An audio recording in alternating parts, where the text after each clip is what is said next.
My name is Anna, and I've always found joy in the simple moments that life offers. I treasure the little things that many people overlook: the gentle warmth of the sun on my skin, the sweet fragrance of freshly bloomed flowers, and the comforting sound of my family's laughter. Life, for me, felt uncomplicated and full of happiness, especially on Saturdays. Saturdays were always a special day in our house because they were reserved for family time, and our family made sure that these moments together were full of fun and cherished memories. One Saturday, everything seemed perfect. The sun was shining brightly, casting a golden glow on everything it touched, and the sky above was a brilliant shade of blue, free of any clouds. My family had decided that it was the perfect day for a picnic at the park. It felt like the universe had conspired to create the ideal setting for us to spend time together outdoors. I could already imagine us enjoying the day, playing games, eating delicious food, and, most importantly, laughing together. I was filled with excitement because I knew that whenever we spent time as a family, it was always fun and carefree. My dad, a man whose steady presence had always made me feel safe, was the rock of our family. He was a man of few words, but his actions spoke volumes of his love and care. Then there was Emily, my stepmom, who had been in our lives for several years now. She was warm and caring, always bringing a sense of calm to any situation. My little sister, Lily, was a bundle of energy, her enthusiasm boundless as she ran around and eagerly awaited the adventures the day would bring. And, of course, there was Adam, my stepbrother, who had been a part of my life for as long as I could remember. He was like a big brother to me, always looking out for me, protecting me, and ensuring that I was safe. Growing up with Adam had formed a bond between us that I cherished deeply. Though sometimes he could be a little overprotective, I didn't mind. It was comforting to know that someone cared for me so much. Our relationship had always been one of trust and camaraderie, and I never once thought that there could be any change in how we cared for each other. After all, we had spent nearly every day of our lives together, growing up side by side, learning about the world and each other. That Saturday, as we all piled into the car, I felt a wave of pure happiness wash over me. The sunlight streamed through the windows, and a gentle breeze kissed my face, bringing with it the fresh scent of the outdoors. The car was filled with the sounds of our excited chatter as we discussed what we would do once we reached the park. The atmosphere was light, and I could feel that this was going to be a day to remember. "Are we going to play soccer?" Lily asked, her legs bouncing in excitement as she eagerly anticipated the activities ahead. "Maybe later," Dad replied with a smile, glancing at her through the rearview mirror. "First, let's get the picnic set up. I'm going to win at soccer," Adam said with a smirk, glancing over at me. There was that familiar, confident glint in his eyes. Adam was always the one who was ready for any challenge, his energy infectious. Whenever he spoke, everyone seemed to listen, drawn in by his enthusiasm. I smiled in response, imagining the laughter and fun that would come from a friendly game of soccer. As we arrived at the park, it exceeded all of my expectations. The grass was soft, a lush green carpet that looked inviting under the sun's warmth. The trees were tall and strong, providing the perfect amount of shade to keep us cool. The sounds of children laughing and playing filled the air, adding to the carefree atmosphere. The air was fresh, earthy, and full of the scent of nature, making it impossible not to feel happy and at peace. We spent the first part of our time setting up the picnic. My dad laid out the blanket on the grass, while Emily and Lily unpacked the food. Adam and I decided to take a walk around the park while they finished setting up. After sitting in the car for what felt like hours, I was grateful for the chance to stretch my legs. As we walked along the winding path, the sun bathed us in its warmth, and I felt a deep sense of contentment. Everything felt right, like there was nothing in the world that could disrupt the peacefulness of that moment. We chatted about school, our friends, and some of the funny incidents that had occurred during the week. Adam and I had so much in common that our conversations were always easy and never dull. But on this particular day, there was something different about the air between us. First, I couldn't pinpoint what it was. Adam seemed quieter than usual, his usual confident demeanor replaced with a subtle tension that I couldn't quite understand. His smiles, which were typically easy and effortless, now seemed too bright, almost forced. I tried to brush it off, assuming it was just me being overly sensitive. After all, we had been through so much together, and I trusted him completely. There was no reason to think anything was wrong. We stopped by a large oak tree, its branches stretching wide, casting cool shadows on the ground beneath. Adam leaned against the tree trunk, his gaze fixed on me in a way I had never seen before. For the first time, I felt a strange unease creeping up my spine. "Anna," he said softly, his voice lower than usual, "you've grown up so much." I blinked, taken aback by his sudden seriousness. The words seemed so ordinary, but the tone in his voice was anything but. "What do you mean?" I asked, my voice betraying a hint of confusion. Adam's smile returned, but this time it didn't feel the same. It wasn't the usual friendly, big brother smile. It felt strange. "You're beautiful. You know that," he said, stepping a little closer. A wave of discomfort rushed through me, and my stomach twisted. I wasn't sure why, but there was something unsettling about his words. It was as though the air between us had thickened, becoming heavy with an unfamiliar tension. I instinctively took a step back, trying to shake off the growing sense of unease that settled over me. "Thanks, Adam," I said, forcing a smile, trying to sound casual. "But we should head back. They'll be wondering where we went." But Adam didn't move. Instead, he reached out and gently touched my arm. My heart skipped a beat, and panic rose in my chest. I pulled away quickly, suddenly feeling very exposed, like something was wrong, terribly wrong. "Anna, wait," he said, his voice soft but insistent. "You know I care about you, right? You're like my sister, and I'd never do anything to hurt you." I nodded, my mind racing, but inside I was confused and afraid. Why had he said that? Why was he acting this way? Was I overthinking it? I didn't know what to make of his words or the way he was behaving. "Let's just go back," I said, trying to sound calm, though my voice wavered slightly. "They'll be waiting for us." Adam's smile faded, and he didn't respond. He simply turned and began walking back with me, but the tension between us was palpable. It was as if something had shifted, something I couldn't yet understand. The Adam I knew, the protective, older brother, was still there, but now there was something darker behind his eyes, something that made me feel uneasy. When we rejoined the others, I tried to push all of these unsettling thoughts out of my mind, but they lingered, haunting me. Adam's words echoed in my mind, and my stomach remained tight with anxiety. I tried to focus on the fun we were having, but that nagging feeling in my chest wouldn't go away. Little did I know that this seemingly perfect outing would forever alter the way I saw my stepbrother. That day would mark the beginning of a series of events that would reveal a side of Adam that I never could have imagined. We had spent so much time together over the years that the thought of there being any hidden feelings or strange behavior never even crossed my mind. Adam and I had always been inseparable, a pair of friends who shared not just countless memories, but also a bond that felt unbreakable. I had always assumed that nothing could ever come between us, but as the day unfolded, I began to feel a subtle shift, a change I never saw coming. It was a beautiful afternoon, and we found ourselves sprawled on the soft, inviting grass of the park, basking in the warmth of the sun. The sounds of children laughing and playing filled the air, blending harmoniously with the soft rustle of leaves in the breeze. It was one of those rare moments when everything felt right with the world.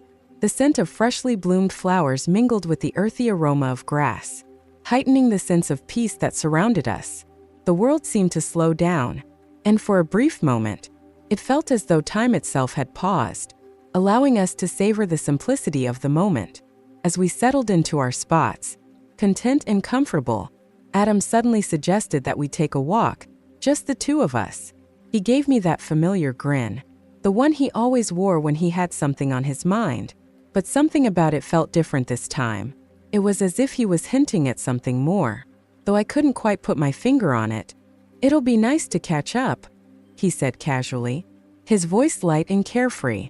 as if it was just another one of our usual conversations. I didn't think twice about it. After all, Adam and I had grown up together, and the idea of taking a walk alone with him didn't seem out of the ordinary. We had done it 100 times before, and it was always pleasant. There was no reason to think this would be any different. Sure, I replied, flashing him a smile in return. We both stood up, leaving the others behind on the blanket, and began strolling toward the edge of the park. The sun cast a warm, golden glow over everything, and the gentle breeze made the leaves shimmer in the light. It was the perfect setting for a quiet conversation. As we walked, we talked about everything and nothing, the usual topics. Really, school, friends, plans for the future. Felt like a typical chat, like so many we had shared over the years. But then, Adam did something that caught me off guard. He suggested that we buy some food from a nearby outdoor hotel. It was an unexpected request, but I didn't think much of it at the time. Adam had always been the generous type, always eager to treat people to something nice, so I assumed this was just another one of those moments. "We can get something to eat and sit down," he proposed. I was surprised, but it seemed harmless enough. We continued on to the outdoor hotel, where Adam bought us a sandwich and a cold drink. We found a small table under the shade of a tree, and I sat down, content to enjoy the food. The sandwich wasn't anything extraordinary, but it tasted good. And more than that, it felt nice to simply be spending time with Adam, enjoying the warmth of the day and each other's company. As we finished our meal, Adam suddenly turned to me, his expression more thoughtful than usual. There was something different in the way he looked at me, a quiet intensity that made my stomach flutter nervously. "Anna," he said, his voice calm but with an undertone that I couldn't quite place. "How about we go back to the hotel and take a quick nap? It's been a long day, and I think a rest would do us good." His words were spoken gently, but there was something almost too insistent about them, as if he was trying to persuade me more than usual. I hesitated. A nap didn't sound like a bad idea, but why now? Why at this moment, when we had just eaten and were supposed to be enjoying the rest of the day with our friends? It didn't make sense. But Adam was always the one to look out for me, always so considerate, so I didn't want to seem rude by questioning his suggestion. "Okay," I agreed reluctantly, still unsure about the timing. "A nap sounds fine." It wasn't that I wanted to argue. It was just that something about the situation felt off. But I trusted Adam, and in the moment, I convinced myself that everything was fine. We walked back to the hotel, and Adam led me to a small room that he had already booked. The room was cozy, with a comfortable bed and a warm, inviting atmosphere. As I followed him inside, I couldn't shake the unease that had begun to settle in the pit of my stomach. Felt strange, but I brushed it off, telling myself I was just overthinking things. First, everything felt normal. We chatted about trivial things, what we would do when we got back, funny stories from school, and other inconsequential topics. But as the conversation wore on, I began to notice subtle changes in Adam's demeanor. His voice, which had been light and familiar, now sounded softer, almost too quiet, and the way he looked at me, there was something different about it. His gaze seemed darker, more intense, and I couldn't shake the feeling that something was wrong. "Anna," he said slowly, his voice low and deliberate, "I've always thought you were special." My heart skipped a beat, and a strange chill ran down my spine. What did he mean by that? It didn't sound like the Adam I knew, the Adam who had always been protective and supportive, but never said things like this. I felt my chest tighten, and my instincts screamed that something was off. "You're so beautiful, Anna," he continued, his words coming slower now, each one heavier than the last. "I've always thought that, but I never really said it. But now, I think you should know." I didn't know how to respond. My mind was racing, trying to process the sudden shift in his behavior. This wasn't the Adam I had grown up with. This wasn't the same person who had always been like a brother to me. A sense of unease flooded my body, and my chest tightened with fear. Why was he saying these things? What was happening? "I care about you more than you realize," Adam murmured, stepping closer, his gaze never leaving me. The room suddenly felt smaller, the air heavier, and I couldn't escape the growing sense of discomfort that was enveloping me. His words, which had started as simple compliments, now felt like something far more intimate, far more unsettling. "You've really grown up, Anna," he said, his voice almost too smooth, too calm. "You're not the little girl I used to know. You've become someone I admire." The knot in my stomach tightened, and I could feel my heart pounding in my chest. I wanted to run, to escape, but my body was frozen, trapped in the moment. This wasn't just a friendly chat anymore. The person I had trusted more than anyone else was saying things that felt wrong, things that made me feel more like a stranger in the room than a friend. In that moment, everything shifted. The comfort I had once felt with Adam began to crumble, replaced by an overwhelming sense of fear and confusion. I realized with a sinking feeling that the bond we once shared had been altered, and I wasn't sure if I would ever feel safe with him again. For oh Minnie, I felt my cheeks flush, a heat spreading across my face that I couldn't explain. My heart began to beat faster, the rhythm erratic, as if it were trying to escape from my chest.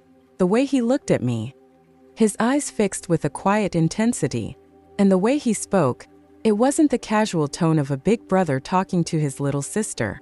It felt different, far too personal, almost unsettling. His words, though soft and kind, didn't feel like the usual family compliments that made me smile. No, these words didn't lift me up, they weighed me down. There was something about the way he said them, something hidden beneath the surface that made my skin crawl, and my stomach knot with discomfort. "Your hair, your smile," he continued, his voice gentle, almost coaxing. "You've really blossomed. I can't help but notice how beautiful you've become." I shifted uncomfortably in my seat, every word from him causing a ripple of unease that spread through my body. It was as if his gaze was tracing every inch of me, making me hyper-aware of every little detail. The air around me felt thick, oppressive. I wasn't sure how to respond. A part of me wanted to downplay it, to brush it off as if it were nothing. But his words kept coming, relentless in their warmth. And with each sentence, I felt more exposed, more vulnerable. The compliments I usually received from family or friends were never like this. They were sincere but lighthearted, wrapped in warmth and affection. But his compliments were heavy, laden with an intensity one couldn't quite grasp. But it made me feel like I was being looked at in a way that didn't sit right. "You're different now," he added, his gaze never wavering. "You've really changed. Anna, you're stunning." I could feel my face turning an even deeper shade of red, my mind racing to make sense of what was happening. His words hung in the air, thick and suffocating, as if they were a bridge to something I couldn't understand. I wasn't sure how to break the tension, how to make him see me as just the sister he had always known. Not whatever this was. He noticed my discomfort, and for a brief moment, his voice softened even more, like he was trying to reassure me, to make me feel special, to make me feel important. But instead of lifting me up, it only intensified the sense of unease growing inside me. This wasn't playful teasing or a well-meaning comment from a family member. This felt different, darker, more personal. The intensity in his words and gaze made me feel small, like I was being stripped bare, exposed to something I wasn't prepared for. My mind was a whirlwind, struggling to make sense of everything. Why was he saying these things? What did he mean by them? And why did it all make me feel so uncomfortable? Adam was my stepbrother, someone I had known my entire life. I had never thought of him in this way, never even considered that he might see me like this. So why now? Why this? His words made me blush, but not in the flattering way that most compliments did. This felt different, wrong. It was like he had made me see myself through his eyes in a way I wasn't ready for, in a way that made my skin prickle and my stomach twist with anxiety. I didn't know how to stop it, how to push away the discomfort that was creeping up on me, how to change the mood. But I had to say something. "Thanks," I managed to say, my voice trembling slightly despite my best efforts to sound calm. "But I think you're just being nice." His smile lingered, but it was different this time, more knowing. His eyes didn't leave mine, and I felt an odd, uncomfortable pressure in my chest. No, Anna, he whispered softly, his tone almost serious now, almost intimate. It's more than that. You're special. The words hung in the air between us like a dense fog, and I couldn't escape them. They were too heavy, too personal, and I felt an overwhelming sense of vulnerability. I didn't know how to respond, so I stared down at my hands, unable to meet his gaze any longer. His words weren't those of a brother. They weren't the kind of words I should have heard. They made me feel exposed, fragile, as if I was no longer in control of the situation, as if I had become a stranger to myself.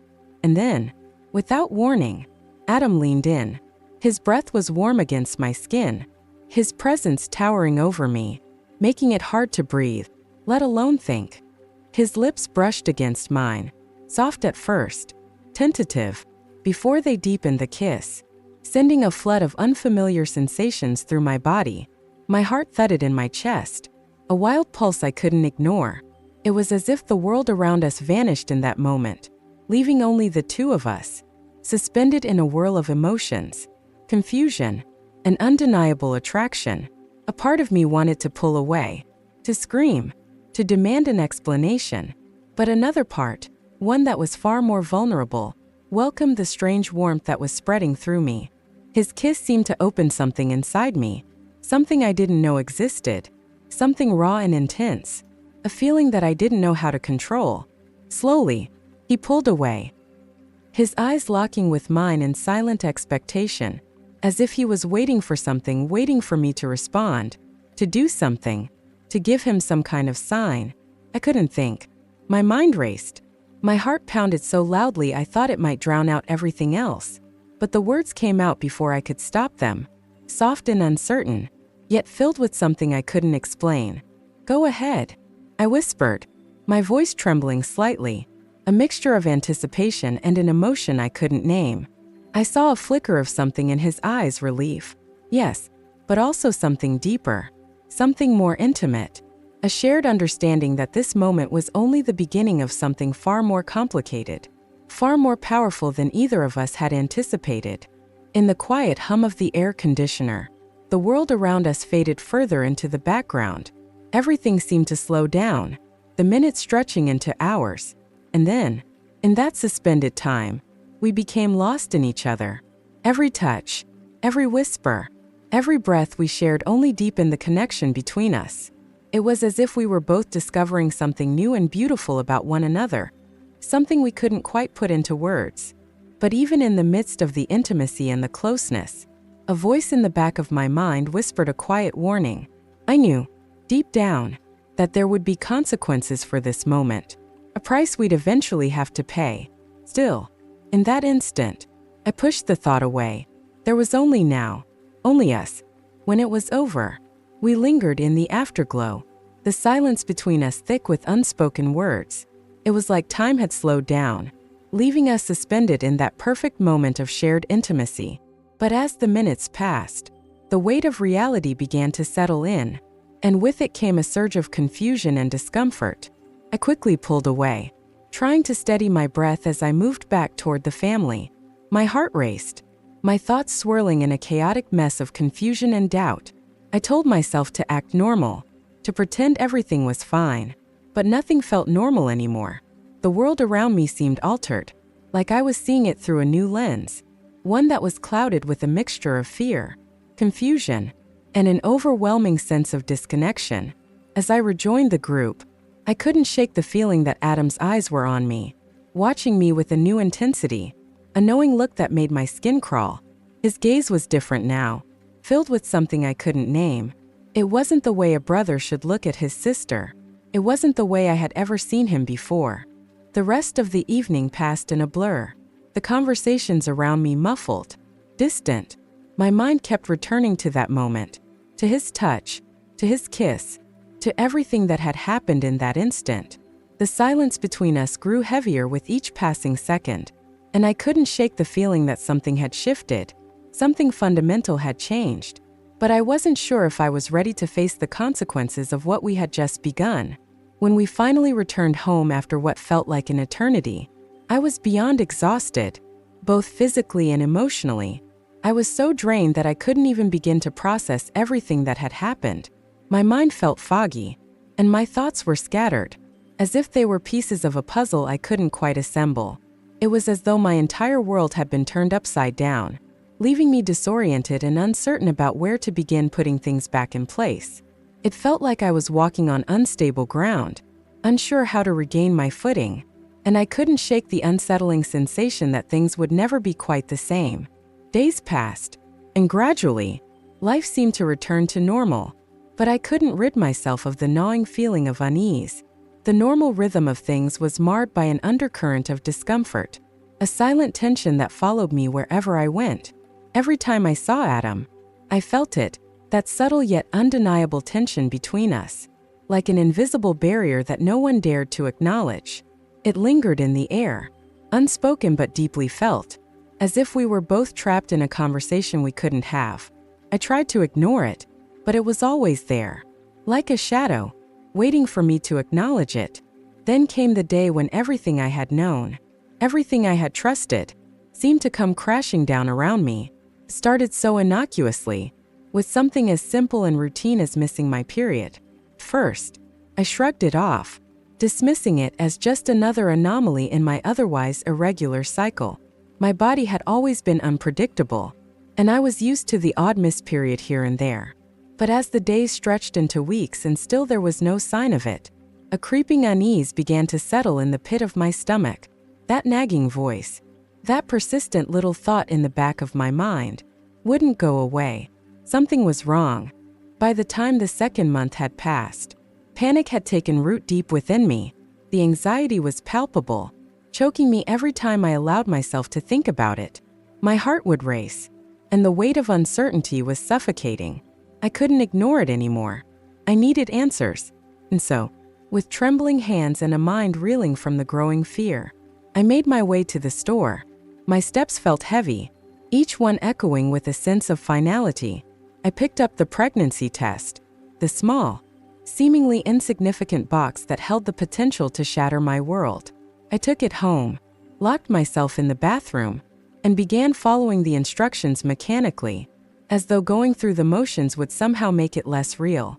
As I waited for the result, time seemed to stretch on forever. My mind spun with 100 thoughts, each more frantic than the last. My heart pounded in my ears, drowning out everything else. And then, I saw it, the result. It was clear, unmistakable, and in that instant, my world froze. The words pregnant swam in front of my eyes, dancing in my vision like a cruel joke I couldn't escape. I couldn't breathe. The weight of the realization hit me like a ton of bricks, and I was paralyzed, unable to move, to think, to even process what was happening. This was not supposed to be my reality. I had never, ever imagined this for myself. It was a nightmare I couldn't wake up from. The room felt like it was spinning, the ground beneath me unstable, as if I might collapse at any moment. I could only stare at the test in my hand, the proof of what I had feared, the truth I had been dreading. It was there, undeniable, and yet I couldn't bring myself to accept it. I felt trapped in a nightmare, suffocated by the weight of this new truth that had arrived with such force. I couldn't escape it. As the shock began to settle, a new reality began to form in my mind. The only person I could think about was Adam. The pieces of the puzzle clicked into place, and suddenly, everything made sense. That kiss, that strange, lingering feeling, it was all so much clearer now. But I couldn't believe it. I didn't want to believe it. How could he have done this to me? How had I been so blind to what was really happening? The betrayal, the guilt, the overwhelming sense of confusion. It was almost too much to bear. How could I ever face my family now? How could I tell them what had happened? The thought of it was paralyzing. But I couldn't just pretend like everything was okay. I couldn't live with this secret. And yet, the idea of exposing Adam, of tearing our family apart, seemed almost impossible. What would happen to everything I knew and loved if the truth came to light? I had no idea what to do, and the uncertainty felt like a heavy weight pressing down on my chest. The days that followed were filled with anxiety. I couldn't look Adam in the eye without feeling disgusted, betrayed, and heartbroken. But he didn't seem to notice anything. He acted as though nothing had changed between us, as though the uncomfortable tension I felt wasn't even there. And somehow, that made everything worse. Every time I saw him, it was like a cruel reminder of what had happened. I couldn't escape it. I couldn't run from it. And so, I made the decision to keep it a secret for a while longer. I couldn't bring myself to tell anyone, not yet. I needed time to figure out what to do, to understand what this meant for me and my future. The weight of this secret was unbearable, gnawing at me day after day. But still, I remained silent. I wasn't sure if I could ever tell my family, or if I even wanted to. Weeks passed, and I could feel myself sinking deeper into a hole I couldn't crawl out of. The reality of the pregnancy became more undeniable with every passing day. My body was changing, and there was no way to ignore it. I had to make a decision, and fast. Abortion was an option I considered, but something deep inside me told me it wasn't the right choice. I thought about confronting Adam, demanding answers, but I knew that doing so would only escalate the situation, likely tearing everything apart. The thought of telling my parents, of telling them what their son had done, was terrifying. I didn't know if I could bear the weight of their disappointment, their anger, their confusion. One evening, when Adam and I were alone at the house, everyone else had gone out, leaving just the two of us. He came into my room, and for a fleeting moment, I thought he might apologize, that he might finally acknowledge what had happened. But instead, he just smiled at me, that smile that made my stomach twist with unease. "You're different," he said softly, as though he knew something I didn't. "I can see it in your eyes." I froze. My heart raced. Had he figured it out? Was he going to confront me? "Don't worry," he added, almost as if trying to reassure me. "Everything will be fine. You'll see." His words made no sense. I couldn't understand what he meant, what he was trying to say. What was he planning? "I don't know what you mean," I replied, my voice trembling, though I tried to keep it steady. But he just smiled again, that same twisted, knowing smile. In that moment, I realized the truth. He knew. He knew what had happened, and he wasn't going to let it go. My entire world felt like it was crumbling around me. I couldn't live like this anymore. The weight of the decision I had to make pressed down on me. Should I expose Adam and tell my parents the truth? Or should I keep the secret, trying to protect what was left of our family? But as the days wore on, I began to realize that keeping the truth hidden would only eat me alive. Adam had manipulated me, used me, and now it was time for him to face the consequences. I couldn't let him get away with this. But still, the question lingered. What would happen to our family if I exposed him? Would they believe me? Would they turn against me? The weight of that question threatened to crush me. But deep down, I knew what I had to do. I had to protect myself, and I had to protect my family, no matter the cost. It was time to face the truth. I couldn't keep this secret any longer. The truth had to come out, no matter how painful or devastating it might be. I sat down one evening, staring at my reflection in the mirror. My mind was in chaos, but one thing was certain. I couldn't keep living this lie. The truth had to be revealed, and I was the one who would do it. I picked up the phone, my hands trembling as I dialed my father's number. Each ring felt like an eternity. Would he believe me? Would he understand? "Dad," I whispered when he picked up. "I need to tell you something. Something I can't keep anymore." I took a deep breath, preparing myself for the hardest conversation of my life. I didn't know how it would end, but I knew that it had to start somewhere. The truth was out now, and there was no going back. Thank you for taking the time to watch our videos. If you find the content useful and interesting, don't forget to like, share, and especially subscribe to the channel so you don't miss any new videos. Our channel will always update attractive, inspiring, and useful content for you. Click the bell icon to receive notifications as soon as there are new videos. Your support is the biggest motivation for us to continue to develop. Thank you, and see you in the next videos.